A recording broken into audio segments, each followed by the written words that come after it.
Ada dipukul pakai balok gede. Dipukul tangan. Kasus pembunuhan Vina dan Eki, warga kota Cirebon, Jawa Barat kembali viral setelah rekaman suara arwah yang diduga Vina viral di media sosial. Dan kemudian kasus ini diangkat ke layar lebar dengan judul Vina sebelum 7 hari. Dari total 11 tersangka, 8 tersangka sudah ditangkap hingga vonis dan ditahan. Sementara 3 tersangka lainnya hingga kini masih buron. Setelah 8 tahun berlalu, Polda Jabar kembali menyebar pemberitahuan 3 tersangka DPO di kasus pembunuhan Vina Cirebon. Polda Jabar resmi merilis di akun Instagramnya terkait ciri-ciri dan nama pelaku yang masih buron dalam kasus pembunuhan tersebut. Sementara tim kuasa hukum Hotman Paris atau Hotman 911 telah bertemu dengan keluarga almarhum Vina dan siap mendampingi keluarga almarhum Vina Cirebon untuk mengawal kasus pembunuhan Vina dan menemukan 3 orang pelaku lainnya.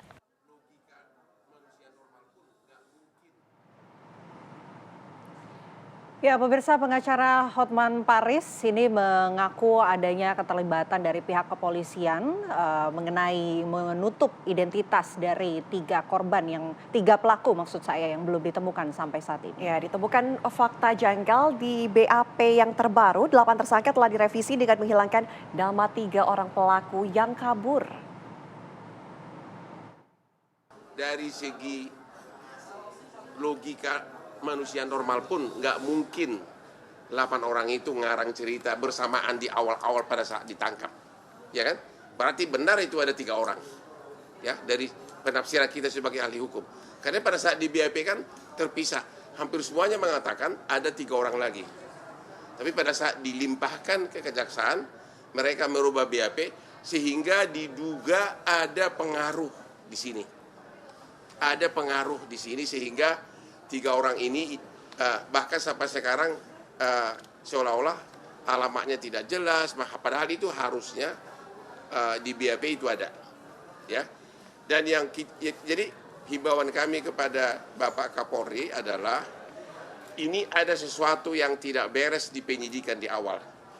Kalau 8 orang pelaku sudah menyatakan ada 3 orang lagi sebagai pelaku yang lain dan itu bersamaan semua dalam BAP terpisah, ya, nggak mungkin itu karangan, nggak mungkin itu koinsiden. Sementara itu pemirsa, kakak korban dari Vina yaitu Marliana merasa heran 3 dari 11 tersangka ini masih belum ditangkap oleh aparat kepolisian. Ya, pihak keluarga juga meminta untuk ketiga pelaku ini diproses hukum yang setimpal. Memang dinyatakan 11 orang ya, yang ketangkepnya kan baru 8, 3 lagi memang belum. Itu sampai selesai sidang, sampai saat ini belum ada kabar beritanya yang 3 ini. Udah hampir 8 tahun ya? Iya, makanya barangkali melalui film jalannya, siapa tahu kan diangkat lagi. Dan sekarang beritanya kan memang katanya Polda sudah bergerak tuh. Nah, keluarga sedikit senang, bahagialah. Berarti nggak sia-sia nih kita menyetujui dibuat film walaupun kadang masih suka sakit ya. Tapi ada sekarang Poldanya sudah bergerak, jadi pas lah. Kalau sekarang keluarga pengennya seperti apa sih, Bu? Keluarga pengennya cepat ketangkep lah. Cepat ketangkep, cepat diadili juga kayak yang lainnya. Gitu. Karena sudah menghilangkan nyawa orang kan. Ya jangan enak berkeliaran di luar lah. Sekarang juga lagi viral Bu ya Vina ini. Iya, nggak nyangka ini. Nggak nyangka. Alhamdulillahnya banyak dukungan juga. Untuk membahasnya pemirsa sudah bersama kami tim pengacara ataupun kuasa hukum dari Hotman Paris atau Hotman Paris 911 ya. Ini sudah ada Mbak Putri Maya Rumanti. Selamat siang Mbak Putri. Selamat siang Mbak. Mbak Putri, ini pada akhirnya tim kuasa hukum dari Hotman Paris mengambil kasus ini ya. Apa yang sebetulnya menjadi alasan sehingga pada akhirnya merasa ada kecurigaan bahwa kasus ini nampaknya ada yang disembunyikan oleh pihak kepolisian. Dugaan yang disampaikan oleh tim kuasa hukum Hotman Paris. Ya, baik, terima kasih Mbak.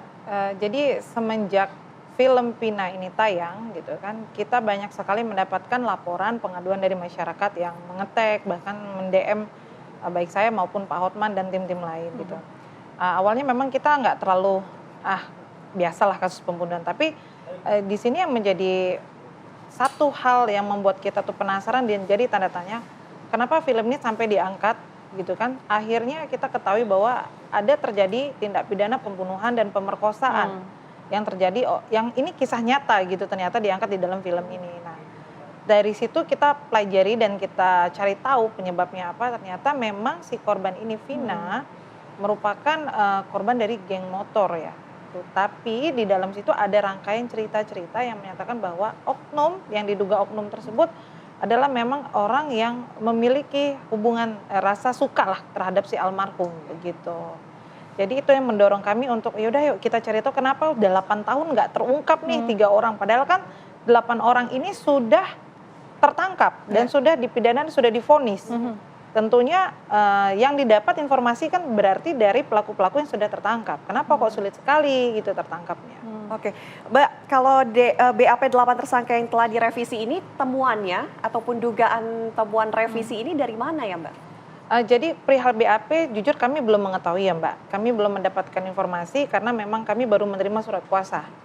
Jadi next nanti ketika memang kami sudah bertemu dengan pihak kepolisian, apakah benar itu BAP-nya diganti atau tidak saat mereka diperiksa dengan yang informasi sekarang kita dapatkan yang menyatakan bahwa mereka tidak mengenal si terduga yang lagi DPO ya, itu kita akan coba konfirmasi terlebih dahulu nanti dengan pihak kepolisian karena kita belum dapat informasi juga sebenarnya itu. Iya. Oke, itu tadi berangkat dari film, kemudian merasa ini 8 tahun mangkrak begitu ya, tidak ada penyelesaian, bahkan 3 masih belum ditemukan.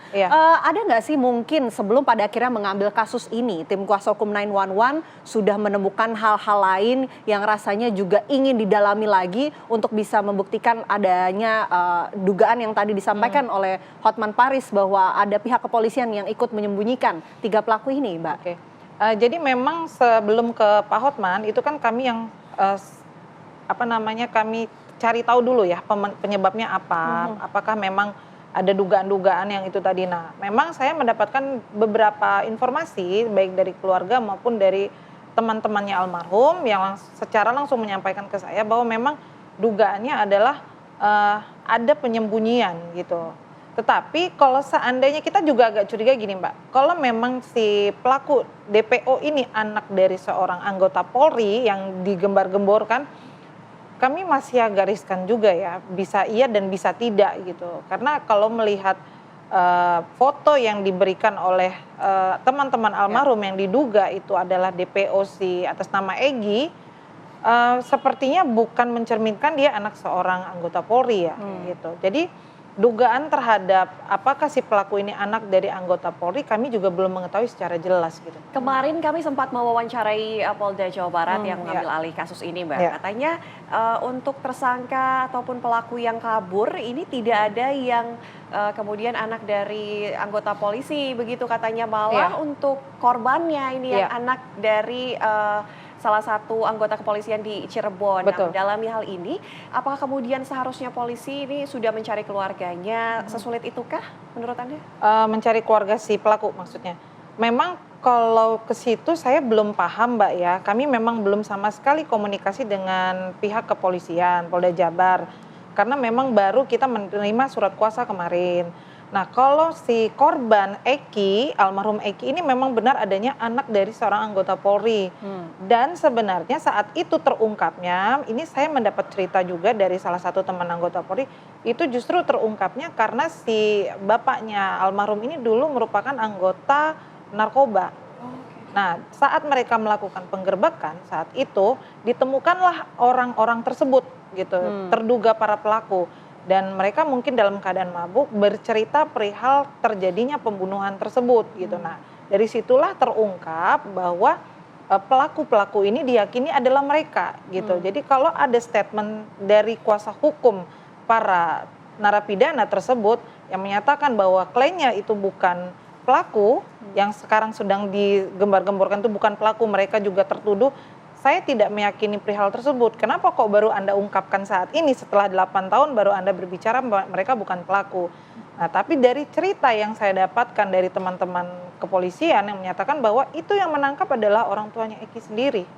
Gitu. Secara kebetulan gitu mereka sedang merazia lah gitu, merazia narkoba, ternyata salah satu pelaku itu menyampaikan perihal tersebut, berbincang-bincang, bercerita perihal kejadian almarhum Vina. Tapi kalau dari tim Hotman Paris ini sudah bertemu belum dengan mungkin keluarganya dari Eki sudah. ini? Oh, kalau keluarga Eki kita belum pernah ketemu, Mbak. Oke, ada rencana nggak kemudian untuk mencari tahu lebih dalam? Memang kami berencana itu untuk kami juga akan mendampingi almarhum keluarga Eki jika memang berkenan. Gitu. Sama-sama kita untuk ungkap ini lagi para pelaku 3 orang yang memang dinyatakan ada otaknya adalah si 3 orang ini. Gitu. Tapi sejauh ini Mbak Putri dan juga tim kuasa hukum Hotman Paris 911, kalau melihat kasus ini sendiri sudah bergulir selama 8 tahun, kemudian kejanggalan-kejanggalan juga banyak yang terlihat ya diungkapkan oleh Hotman Paris pada saat preskon. Temuan apa saja yang sudah ditemukan, kejanggalan apa saja yang ditemukan? Sejauh ini kami baru menemukan kecurigaan aja, sepertinya ada sesuatu hal yang memang disembunyikan dari identitas si pelaku. Namun kami tidak bisa menduga ya Mbak, nggak boleh juga kita menuduh, oh ini ada nggak benar nih dari pihak kepolisian. Kami tidak punya pikiran ke situ dulu, karena memang jujur kami belum sama sekali bertemu secara langsung dengan pihak kepolisian ya. Jadi after ini kami akan progres lanjutan gitu untuk ketemu dengan pihak kepolisian Polda Jawa Barat untuk menanyakan progres sebelum ini dilimpahkan ke Polda Jawa Barat apa gitu. Oke. Yang menarik gini Mbak, ini kan masih ada 3 pelaku yang belum ditemukan. 8 sudah ditemukan, bahkan ada yang sudah divonis begitu seumur hidup.